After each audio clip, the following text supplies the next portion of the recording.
Yeah, because you're the one that's going to be. Okie dokie. You're going to get your Stanley in there. So you It's a man. It's a man.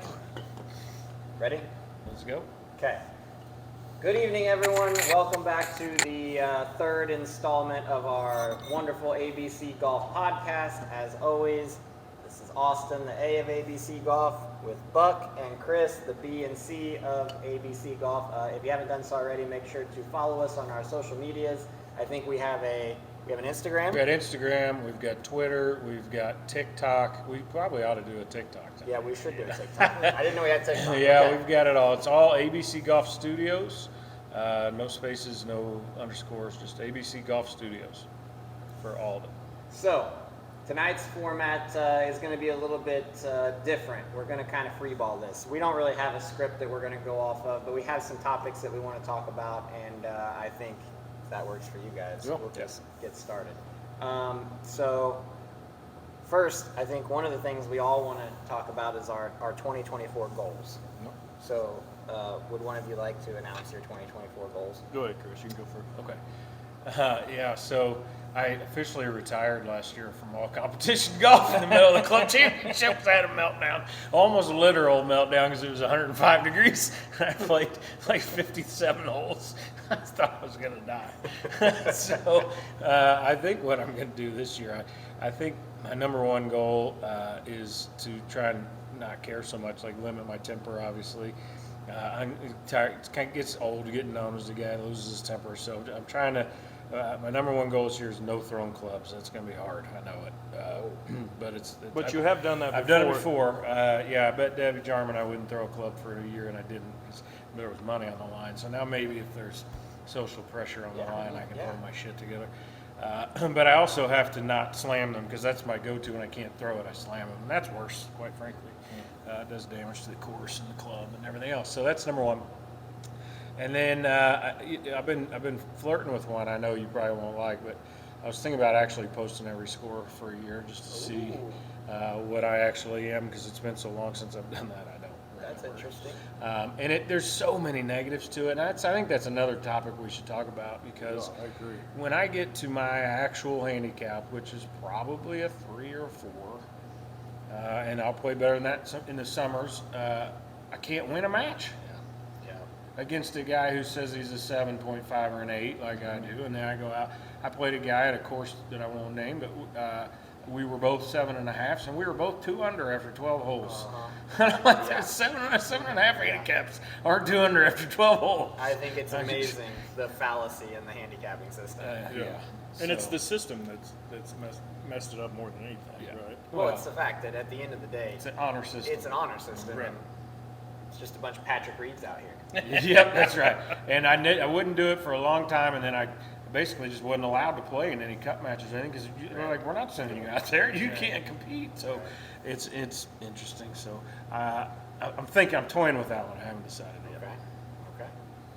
Okay. I have basically 3 goals. One, my goal is to come to the course, weather permitting, of course, during the winter, and practice at least 1 hour a week outside of rounds that I'm going to play. So an additional trip to the course. I do work here part-time, which I haven't worked much in the last couple months. Sorry, Tim. But even so, days that I work, I come up maybe an hour and a half, 2 hours early and work on my game. This is probably not my most exciting goal, but it's something that it's I think attainable and something that gives me feedback on what my goal is. I want to break par this year. An actual score that I'm going to try to go shoot, which will, I think with your goal, one of them that I have is to stay competitive in rounds. Even though I'm struggling on a day, maybe on the front, I'm going to drink less while I play. So like on the front, now I'm going to have buddy days and we're just going to have fun and do whatever. But if I get on hole 7 and I'm 8 over, I'm not going to go to the turn and get a 6-pack or a mixed drink and say, fuck this round, I'm just going to have a good time. Try and grind it I'm out. going to grind it out and stay competitive and try to get after it. So those are my 3 things that I'm really going to try to do this year. When I think breaking par should be a very attainable goal for me. Remember the last time you almost broke par? Yeah, so you want to bring up this story. So we're actually playing, it was called, we'll do this real quick. We're playing in a Colbert Bash. It's a very fun tournament. I'm on 18T and I'm even par. I think, yeah, I was thought even. you were 1 under. No, I was even par. And I hadn't looked at my phone all day long, which I try not to do when I'm playing other than here and there. And Delano had sent a text in a group text with me included with another buddy that says, Bucky is even par on 18T. And I looked at it and I threw my phone down because I was like, one, why did I even look at it? And two, why is this jackass sending this message, including me, like the dream eater that he is? I bogeyed the hole and shot one over and just frustrated to Whoops. no end. So that was my lonely chance. I broke par at Lawson, That which doesn't I don't count. count. That doesn't count. So, and our cup, I think, is very obtainable goal for me. So. Oh, absolutely. I agree. We just got done hitting some balls on the simulator, and we've deduced down that Buck, you definitely can hit it. You have a 120 mile an hour clubhead speed that can get up to 123, and you only hit it 220 yards. He's massive potential for growth. And that is my biggest problem is I get in trouble off the tee. So. Any other goals? No, I think that's it. Wow. Well, then I'm gonna rant for a while because Yeah, I have you a lot got of a goals. lot. You should have. Hold on, You should, wait, yeah. let me go get my Your goal list is probably typed out, and yeah. It's not typed out, but it's close. It does have a starting point. A German sticky note. Yeah, I did go with a sticky note It today. even looks like Jarman's handwriting. You are starting to morph into him. No, no. You even sound like him on the Yeah, mic sometimes. I'm gonna adopt my own personality back. Okay, so first goal for 2024 is to place in the top 10 at the PGA National Professional Championship in April. And then the caveat to that, so that was 1A would be to make the cut of the PGA Championship once I qualify. My second goal is to win 3 tournaments this year, individual tournaments. I don't count scrambles or anything like that. I want to play in 3 mini tour events, and I want to gain 5 miles per hour on my clubhead speed all around. Driver through wedge. I just feel like I need a little bit more speed. And then this is actually, it's number 5 on my list, but it might be number 1 in my heart. I want to shoot 62 or lower. That's my big goal. So last year I had a goal of, and I did not accomplish this goal, but my goal was for 9 holes to shoot 28 or lower. I got close. I shot 30, but that's Pretty good. You get the course record. You can do it. It doesn't matter where. I think you should. That should be a goal yours every year. I have 1 course record, and it's I don't even call this course record. This is embarrassing. I have a course record in Marshall, Missouri, at the 9-hole Stonehenge Country Club. Oh. It's 63. Is that where the Country Cup played? It was a Country Cup match that I did it in, but I did finish all my putts, and I played the ball down, even though the rules stated we could play the ball up. So yeah, I have 1 witness to that. His name's Bill Griffey. No. Wow. He was with me that day. But yeah, so those are my goals for 2024. Hopefully I have some success in those. But I feel like so I used to not do goals. I was like, I didn't do goals. I didn't use a planner in school. I didn't do any of that stuff. But I feel like in the last 5 years, I've done this every year, and I've at least been able to cross off like 2 or 3 from my list. So I feel like it's good. You people at home, set goals for yourself. It's positive. So. Good deal. Lawfully goals, but I mean, I definitely think if you work on what you need to do with your potential, I think you can definitely get there. So we will try to do whatever we can to help you out. Help you any way we can. Let's move on then. We don't really have anything to talk about in particular, so you guys want to bring something up, or I can just free ball it? Or? One thing I would like to talk about is have fun at the game of golf, no matter whatever you want to do. Like if you want to be good and you want to grind and you want to work at it, then do that. If you want to just be a weekend warrior and come out and hit the ball 400 yards and hit 3 balls off the tee on the first one and then hit 2 more later on, do that. But do it fast. Nobody cares. But when you're up there and you hit 3 in the weeds and 1 in the fairway, and you're spending 10 minutes to look for those 3 balls in the weeds, just pay attention to the surroundings, right? Like, keep looking back to see if people are waiting for you. You're not the only one on the course. And that's my biggest pet peeve of the golf course. Nobody's asking you to rush your game. They're not asking you to just pick up and get out of the way because somebody's waiting on you. But pay attention. If you start and there's nobody behind you, hit as many balls as you want. But pay attention. Maybe somebody comes up behind you and they're literally on the green behind you and you've hit 4 balls off the tee. You need to pay attention and get the hell out of the way. Well, that's my biggest pet peeve. I think too, it correlates with that. The biggest thing that I see is you have people that come out to a golf course that, and it's great. We want you here. You're our customer. Like, it's our job to provide a service to you as the customer, which we try to do. It's hard when you put us as golf professionals or anybody who works at a golf course. It's hard when you put us in a box and you say, well, you either A, don't know etiquette or pace of play rules, which is fine. That's fine. Most places will tell you this is our pace of play, or it's on the scorecard, but show up to the golf course at least 20 minutes before your tee time so that you can be ready to go when it's your time. If you hit a bad shot off the first tee, okay, hit another one. But you got to realize there's probably multiple tee times behind you, so hitting 1 more shot's fine. Don't hit 3 more. You don't need 20 practice swings. You need about 2 or 0. Just go. And the biggest thing is take care of the golf course. I don't know how many times here or at Excelsior, it's just so frustrating to see carts that are right up next to tees and greens, and 90% of it is members. It's 90% that are guys that have been here for 25 years and know better. But it teaches the entry-level golfer, the same thing. And it's not just here that it happens. I've seen it at other golf courses, but fill your divots with sand, fix your divots on the green. Like, no one cares if you're bad, but they all care if you tear the golf course up and you're bad. And slow at it. Yeah. And it's, you hit 3 off the tee, then pick 1 and then move on and go. And then just realize we're not asking you to pick up every hole. Right. But if you need to drop with a buddy or whatever because your only goal is to outdrive your buddy all day, right? Then outdrive him, and then get a move pick on. it up. Yeah, write down a par and move on. Yeah, who cares? And play a shamble. Yeah, both hit drives and take the best one and then play from there. And I've seen, because golf has grown so much in the last 2 years, we teach people how to swing the golf club, and we teach people how to play the game, but we don't teach people the etiquette anymore. Like, that's completely gone.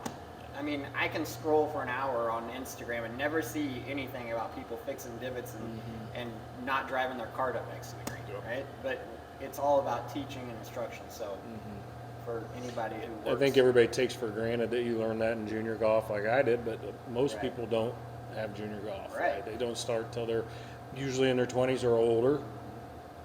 So you only get by watching. And if the guys in front of you are the members that everybody talks to and everybody knows, and they're driving next to the green, or they're not bending over and filling divots with sand, then they're not going to do it. Right. Yeah. And here's something else that I saw too saw a video of pros 25 years ago. Literally, as soon as the guy takes a swing, the next guy's putting his ball on the tee and getting ready. Now, he doesn't get in the guy's way. Right. But if you can, that's one way of just picking up 30 seconds. If you pick up 30 seconds every hole, there's 5 minutes that you've picked up in the round, more actually. But and it's just simple things like that. I mean, if you want to putt out, putt out. But you're not a pro. So don't sit out there and walk around the whole green like the pros do. And I think that's part of the problem too, is that's what they see on TV, right? And they're reading the green and taking 20 minutes. For 98% of the golfers that play on this golf course, I could paint a line to the hole and they're going to miss it more than they make it if they're outside of 10 feet. 100%, It's not the line, guys. You got to have it all right. So going around and finding the exact blade of grass is not going to help you make that putt. And to that point, it's if people would actually look at the stats of pros, so the PGA Tour guys or now the LIV guys, their putting percentage outside 10 feet is insanely ridiculous how low it is. And I people would- need to realize that those guys aren't that good. I would recommend they're good, but- people going and reading the statistics just so Yes. they can set realistic expectations, because it's shocking to me. And here's why: because on television, all you see is the best made shots putts, and the made putts. Because that's why I love watching. Like when Tiger and Phil played that deal at night a few years ago, and everybody's like, "Well, they didn't play very." I'm like, "No, you just saw all of it. Yeah. Right. You saw a real round You of saw golf. a real round of golf, and Yes. it is not pretty all the time. Yeah. And it's like outside of 10 feet, they've got like a 10% chance make or something like that. A pro, Yeah. maybe it's 15, but it's It's low. lower, a lot lower Yeah. than you think it is. Yeah.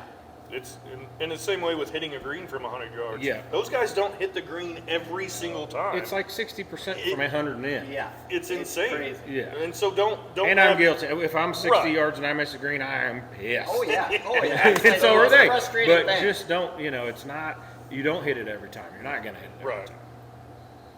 So that's my topic. Yeah, I think that's a good topic. Because it's not it's something that you can control, right? You Mm-hmm. can't control what's going on in front of you, but you can be almost ready to hit, and as soon as that cart drives off, you're hitting into the green or Or- doing whatever. Yeah, or a simple one that I always see is people don't take their putter when they take a wedge Yeah. to chip and then they They walk back to the Right. car. Yeah. And I'm like, take 5 clubs. Doesn't It's matter not a if you- coincidence that my scramble team's like the first one done every time. Because I'm like, let's go. And if you're not going to go, I'm just going to go. I'm not going to stand here and wait and make sure I go third because I only go third. No, I mean, let's go.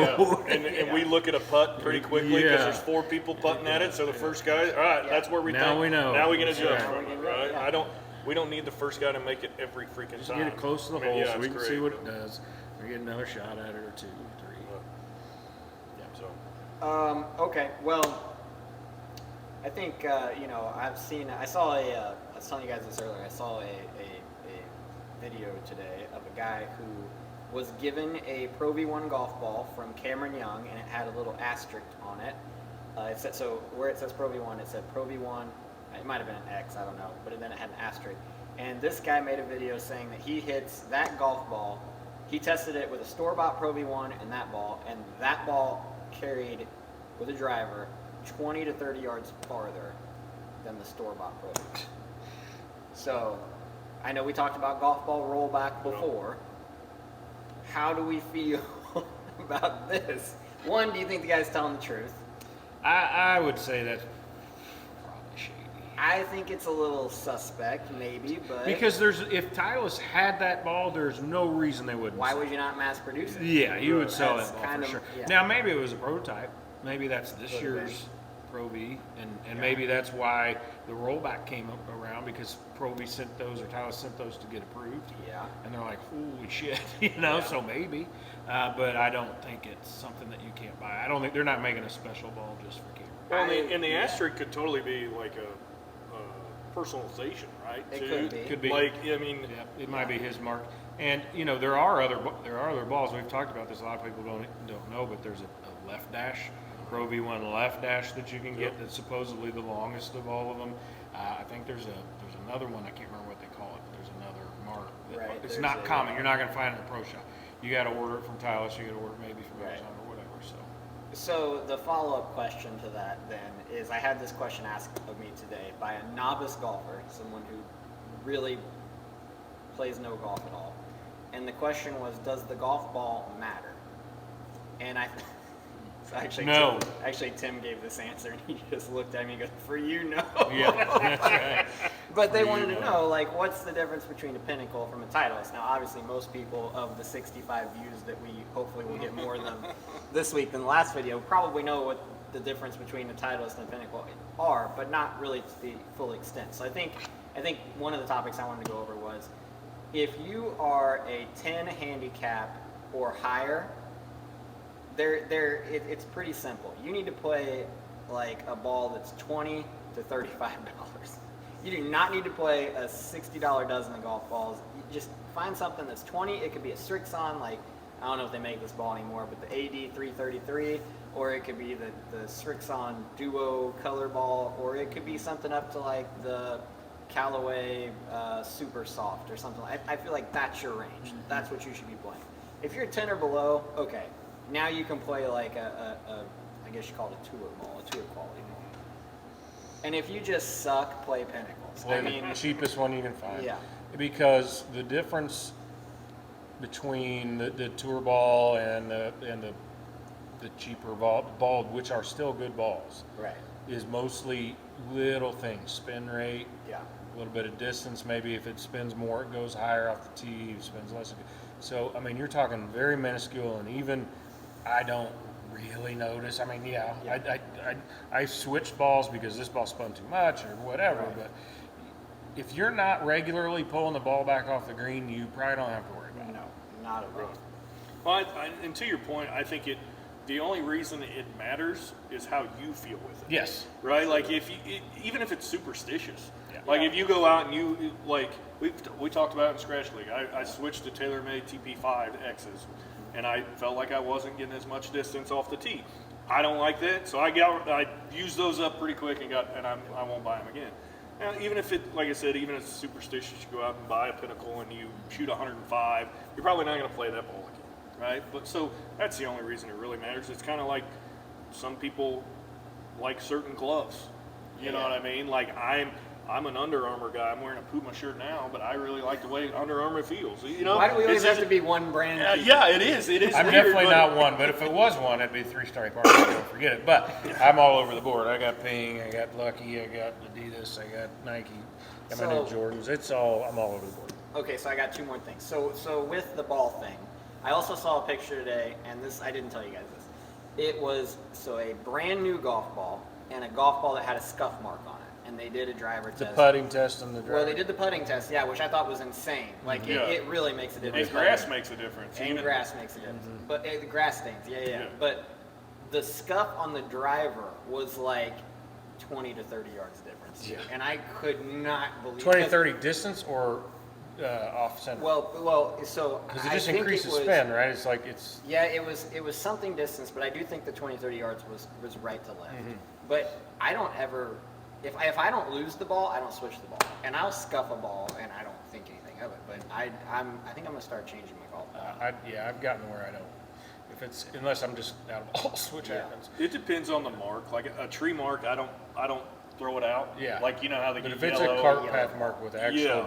With a pieces scuff. of the That's what this yeah. was. Yeah. And I may even try it a couple holes and be like, no, I'm not. It's Well, not. if I'm just out walking around, farting around, Yeah. Right. Yeah. But if I will typically, if it gets a very big scuff mark on it, it's in my bag. It's a shag ball. I went back to the ball thing. I went to Vegas last year and we played some notoriously tight courses out there, and I hate the desert. But I was like, I am not taking 4 dozen Pro V1s out here, spending $200 on balls. I went to Sam's Club and bought. I think they had 4 for $100, 4 dozen for $100 of the Vice Tour ball, and Yeah. it was just fine. Yeah. I just. The only thing I've noticed was some like Kirkland has a pretty decent ball. that K-Sig. That reacts a lot like a Pro V, even like the Vice. The only thing that I've noticed is my wedges will tear the cover stock of those Yeah. up a little more than the Titles. The Vice definitely, they lose their shine a little quicker Yeah. too. I noticed that. But I mean, other than that, like you said, if you know you're not going to get a full 2 rounds out of them anyway, then they're probably a better ball. I mean, they're better ball for you. And I hate, one of the reasons I get so mad when I lose the ball or hit a bad shot is because I lose the ball and it's the $7 that just went out the window. I don't care about the shot as much as I care about that $7. It just came out of my pocket. It pissed me off so bad. I've heard him yell multiple times. That's $10. I just lost $50 worth of balls today. I'm done. Yeah, tight ass.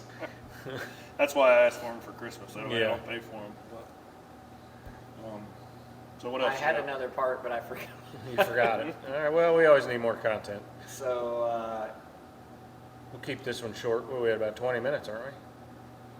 I don't know. Let's do this. Let's I had. Let's see if it's in my notes. Keep going. Sorry. favorite or funnest golf story that you have, like whether it's a trip or just something that's happened at the course or anything like that. Oh, I know what it was. Okay. I'd have to think about that one because I've had a lot. You're talking about a 40-year career. That's, like, I've forgotten a lot of funny stories. I've got to. I have a quick one that's funny. Chris was obviously there. I had a hole-in-one on 4 in Excelsior, and we were playing in this normal morning group that it's not the biggest money, but we play for a little bit of money Play for no money. yeah, No money. exactly. $1. $5. Yeah, absolutely. But it was the first time I'd really started playing for money, so it was a big deal to me. And so another buddy of ours, Jared Kentworthy, was playing with us, and I don't remember who the fourth was at that time. Might have only been the three of us.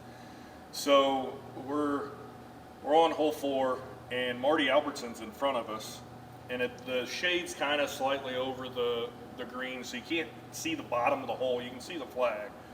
And I hit it, and it's pretty good. I'm thinking, it's got a chance. And Jared's like, oh, that's going to go in. And Jared and Delano are both like, it's in. And I'm like, no, I don't know. I can't see it. Well, Marty comes from the other tee box and points and says it's in, and we go nuts. And so we played. I actually played really good that day. I shot a 75, I think, which you think on a hole-in-one you should break par, but that's not the way. No. But anyway, so Just one shot. And this is in the old clubhouse, and I make the turn, and I tell Chris working there, I said, if they know who I am, tell them it's fine, open the tab for them, but if they don't know who I am, I'm not buying them a beer. Right. So we get done, we're drinking after the round, settling bets and everything, and I go up and pay my tab, and it's like $110. And this guy was 70 of it.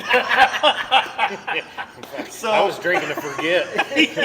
By the way, if you didn't know already, I have never had that experience. and that looking back after that, when I found out he didn't have one, because I just assumed he did, and I'm like, oh, he was trying to make it hurt because he was mad at me. So if and when he gets his, it's ugly. because I mean I'm gonna inflation. leave the course. I mean that was like 10 years ago, so inflation is way higher now, so it's going to cost you. That was the Chris Bishop mix too. I don't know how I drank more than one or two of those, It was but I did. that was pretty funny. I'm like, $100, that's a pretty good deal. And Chris goes, yeah, 70 of it's 70's Delano.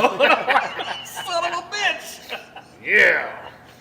Make it hurt. I was lucky. Mine was in high school. I have one, and it was the worst hole-in-one you could get. It was kind of the same thing. It was into the sun. We were at Hoots Hollow in, like, I don't know where that's at. Pleasant Valley, Harrisonville, I don't know. Hoots Hollow? Hoots Hollow. What a terrible Like name. the 15th hole or I something. feel like if it's named Hoots, you should have to call it Holler. Yeah. Let me tell you, the people Hoots that were Holler. there, they were hollering. They You weren't got you a hollering. one at Hoots Holler? But it was like 180 yards or something, and it was in our high school conference tournament. And I like bladed it. It didn't get a foot off the ground. It rolled like 30 yards, hit the stick, and went in.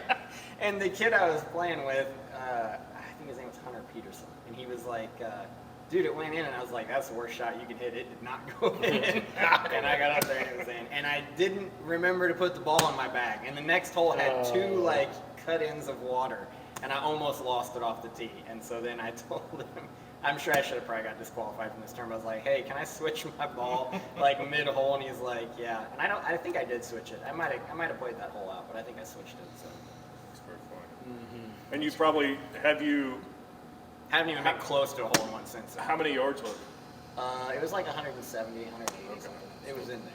I've come so close so many times, and on some good holes. Like I played one in college that was a 220-yard par 4 that was basically an island green. Had a little remind it, but I one-hopped it, hit the stick, and didn't go in. Obviously, I was 13, 2 years ago, almost the exact day, 1 year apart. I hit it inside an inch. I mean, behind the hole.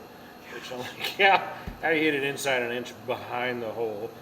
And I almost saw you. I was playing in the group in front of you, and on 16 par 4, that's what, 330 downhill. Yeah, it might have been up tees. And you hit the front bank up, big hop, rolling nicely right at the hole, and ends up Yeah. a foot and a half short. Yeah, I did that at Winterstone in a scramble too.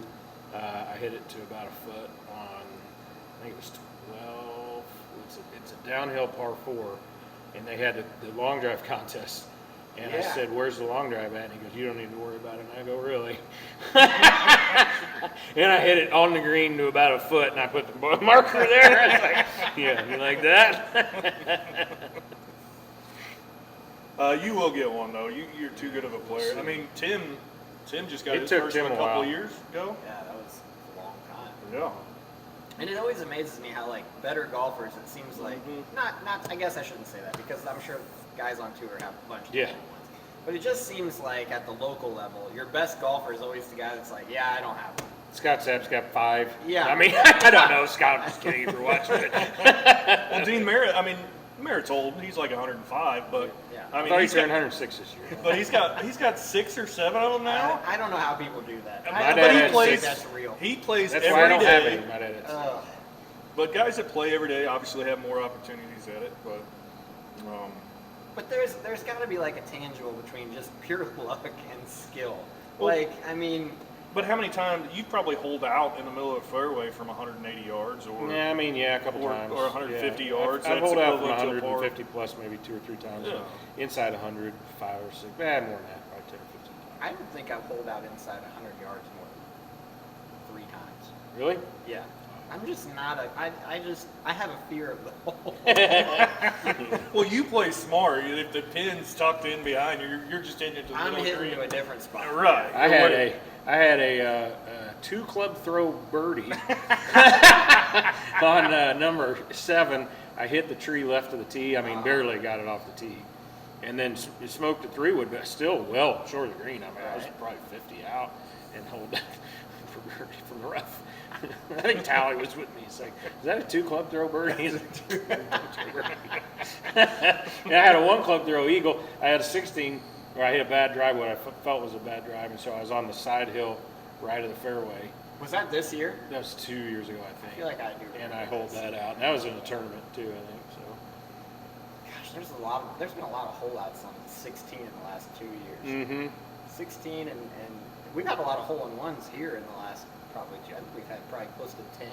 Well, our memberships have skyrocketed too. There's that's way true. more play There's more play. in the last 3 or 4 And there's years. more play on the up tees.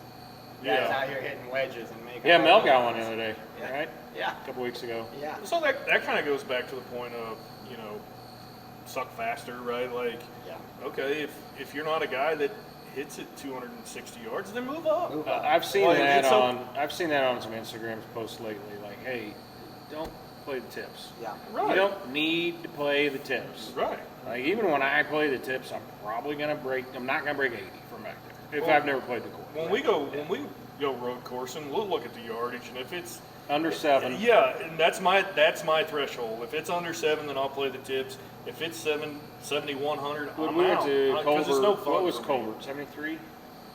I think so. And we played purple, right? Yeah, we Which played is the not next- the tips. And it was 67, I I think. thought it was 69 still. It might have been. I don't know. Well, But And it was all you wanted. And the Yeah. other guys were up another tee box, Oh, and they it- absolutely should. Yeah. you look at like high-ranking amateur events, and they play these venues that are 75,000 yards. Or, yeah, 7,500. Sorry, 7,500 yards. Big course. But they don't set the course up to 7,500. No. Very rarely Right. do they ever That's play right. every hole. They always very show bad. you the tip number, Yeah. the max number. So I And it's always, probably set up at 69. right. So if you're a 6,500 yard player and you're playing 62, like I'll have guys come in the pro shop and like, well, what are the white tees? Well, they're like 63. Well, I play 65. Well, play 63 today. Yeah, play 63 today because there's some trees and there's some hills Yeah. and there's some stuff, you know. Yeah. So, to segue into random people playing golf, this is just kind of a fun topic that I feel like we all do this in our head. The stereotypes of golfers based on their clothing. Outfits. Yeah.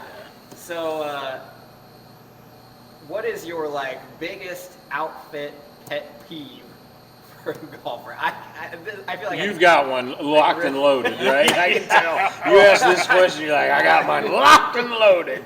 I'm not gonna go first though. I Okay.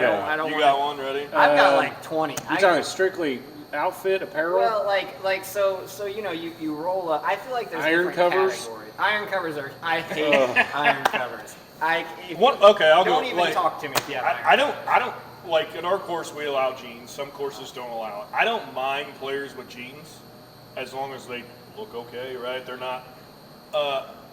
One thing that I can't stand somebody in a sleeveless shirt. Yeah, I don't like on the golf Yeah, course. yeah. Like whether it's a T-shirt or whatever they got. Like it's fine if it's some like gimmick tournament that we might have here and there. Or that Oh yeah, you I wanna mean, come when out you and- do outfits, if you do a Right. funny outfit, I'm all for Well, it. yeah, Good. whatever. But Like if those you're- guys if- in Lawson this year were perfect. That Yeah, was awesome. absolutely. Those, And those they're- guys were hilarious. But if it's a Saturday morning, course is packed, tee time's packed to the gills from sun up to sundown, and somebody rolls in jean shorts or even Big just old shorts, cargo shorts. I don't like big yes, cargo and shorts. in a sleeveless shirt, like that bugs the Yeah. hell out of me. I wasn't really going down that route. But I was going for more like stereotypical, but that is in our region stereotypical. It is pretty stereotypical. Well, I can tell you this: I'm not going to Promise. be friends with that guy. No, me either. And I'm never playing golf with that guy. No, yeah, I would agree with Now that. everybody that knows me is going As to I show said, up. we're all going to show up in the tournament not next week because it's going to be too cold, but the first tournament of the year, we're all going to be sleeveless and jeans, cut off jeans. We did almost wear cut off jeans to the Greg Williams one year. Ooh. That was kind of a protest, but we didn't do it. Should have. Just pockets hanging out the leg. Nut cutters. Yeah, nutters. Just nutters hiked up high. Yeah. That's still- on my list. That is on my list. The The guys short need to shorts? quit wearing the short shorts. Right. Oh, Like, gosh. I just wasn't. I didn't grow up in that generation. I missed it. I did, and we don't want it back. God, It's I do no- not want to It see is your weird. inner thigh like It is at weird. all. Just above the knee is fine. Is Just, fine. you know, mid Yeah. quad even is Perfect. okay. Perfect. I don't want to have to worry about you sitting down. I'm not a fan of the joggers either. I don't like That's the joggers. another one. So my whole You're gonna get stereotypical crucified by everybody under Yes. 35. Yes. Oh yeah. Oh fine. man! That's fine. So Yeah. I'm trying to educate myself in the youth of today a I little just bit. don't like the way it looks. And so I scroll on the only thing I have is Instagram Reels. So I just scroll on there and I see all these guys, and I go play in some pro-ams and I just see all these guys and they're such douchebags, just such douchebags. First of all, this is just my feeling, and anybody who knows me is gonna be like, I can't believe you just said that. If you're not a professional and it's 80 degrees, don't wear pants. Yeah, I agree. Wear Yeah. shorts. If it's over 80, don't wear pants. Yes. Yep. If you're You're. a golf professional, that's fine. You have to look. a They certain wouldn't way. be doing it either Yeah, if it yeah, That's wasn't the rule. That's one of the Yeah. reasons the guys are going to live so they can wear They Yeah. wear shorts. shorts. That yeah. is one of their things. I will I mean, say. I love a good golf pant and shirt So do combination, I. but if it's over 80, it's no. No. Just anyway. The next thing is these guys that are out here and they're I'm not picking on anybody in this group. Anybody particular? They're 50 trying to look 30. If it Oh, doesn't fit, he's don't definitely picking wear on me it. right now. No, I'm not. I don't care. I don't care if you want to wear something that's like hip as far as like a design or there's plenty of like shirts that have like patterns are in right now, right? So Yeah. plenty of patterns. But if you're 250, 300, I mean, let's go a size up. Let's not. I don't You don't like the stretched out belly. I don't button want look? to see the hair follicles in your belly. Looks like a coming trampoline through. in the middle of your shirt. We're not talking about you, Monty. I promise. Oh, yeah, and then it's just then you've got the guys. You either have the guy that's like a 25 handicap trying to dress like he's a 2 handicap. Or you got Mike German.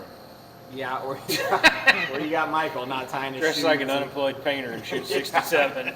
But I mean, so many like our section events and where there's pro-ams, and the pro-am we went to. I mean, obviously, the more money you give the guys, the more douchebaggy they look. Unfortunately, sorry, but it just bugs me. It's like you just have this spectrum that's so douchebag. Well, so this is something like professionals obviously have a style, right? Like they have Right. and they also have their company, whether it's Puma with Ricky or Providing, Nike with Tony Finau or whatever. They have their style and they kind of tell them, hey, this is what I like or what I want. But those guys, they literally get their shirt and pants and shoes all and hat. tailored. It's all Tailored, taken yeah. care of. Yeah. And it's tailored. And this is it's what you're tailored. wearing Thursday. This is what you're wearing That's Friday. why their this is shirts what don't you're come untucked like mine Exactly. does. Exactly. But to the point is, they have somebody doing it for them. I agree. They have say in going, no, I'm definitely not wearing that, or I really like this. Let's broaden this one. And I'm all for, here's my favorite guy, okay? My favorite guy is a guy who didn't spend $175 on a shirt, number one. I think that is ridiculous. Every shirt company in America should be embarrassed. should be embarrassed. And I'm going to call Grayson. I hope somebody from Grayson's watching this video. You guys are absolutely ridiculous.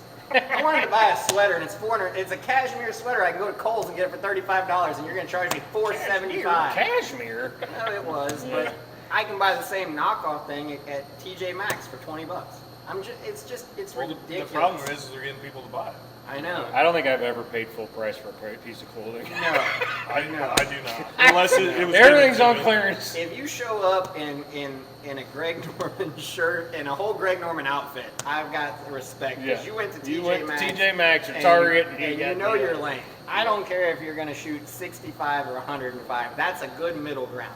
Now, if you're going to shoot 65, you can wear some nice classic FootJoys, and you can wear, a Grayson's if you want to. I wouldn't, but you can. And or Ralph Lauren or all that crap. But if you're going to shoot 130, just put your cargo shorts on and your Back to- oversized Just collar. let us shirt. know what we're dealing with when we get on the first tee, so I know whether to go back in for a few minutes. Give you a head start. To the point, I do. If you look good, you feel good, you play good, right? Like I am now. I'm like you. I'm not gonna. Like if we're having fun with a scramble or whatever, I'll dress up anyway, Yeah. as a team or whatever. But I I love try the not. team And I'm one that wears pink, and I probably get made fun of it here and there. But Pink's fine. I love pink. I just. It would and be so- bad if you wore pink and it was suction on. Yeah, that's Spray painted you're about it. I am conscious about my beer belly as it is. I Well, used to and tuck I'm my not- shirt in. I don't anymore because of that. There's nothing wrong with having a beer belly. I'm just saying, you see some guys and everything is so tight, and I'm just like, you can't even swing in that cow. I mean, You can't swing in that, pal. so anyway, that was my hot topic of the night. Hot topic. All right. Well, that's a good one. We'll close with yours, I think. Do I still have one? I thought it was iron covers. Are the epitome. No one should have iron. No one covers. should have iron covers. I'm putting it out there right now. Yeah. Officially, our stance at ABC Golf. No one should have iron covers. You realize you're hitting a thing that's as hard as a rock at 100 miles an hour. I mean, what do you think is going to happen when it takes You the bought next those time? clubs, they're worth nothing. Yeah, they're not. You're not going to resell them. Nobody's going to look at them and go, "Oh, they're so clean." I have something real quick, and we can end with whatever. If you want a great prank on your foursome group, here's what you do. You slowly put You're golf not going to balls ruin this, are you? in the bag until the guy finds out. I'm not telling. Did he ever find No, out? I'm no. not touching it. I'm not I'm telling. touching who So, it but was. it's a great prank. It is a So if great you prank. have somebody that you really want to I fuck mean, I would with, personally, I would have waited till that prank was over to no, blast no, it out. I think it's the greatest thing I've It is ever the heard. greatest. And They're going to so- run out of room pretty soon. And it's hilarious, and the bag's gonna weigh 200 I mean, pounds. How do you not know? How do you not know? I, if you need one, that's your prank because it could last It's all all summer. year, maybe 2 years, Let's depending put on it this how way. dense the subject is. I'm pretty sure you will get away with it longer than you actually think you would have. Longer than you want to, probably. You can't argue. It's a great prank, and I think everybody it should is. try it I at agree. least once. So, agree. with that, thanks for watching. Thanks for watching. Don't forget to subscribe. Follow us on social media, ABC Golf on Instagram, TikTok. We don't have anything yet, but hopefully soon, and Twitter. Thank And you. comment what you want us to talk about. Yeah, comment on Yeah, what we want to give talk us about. some ideas. Appreciate it.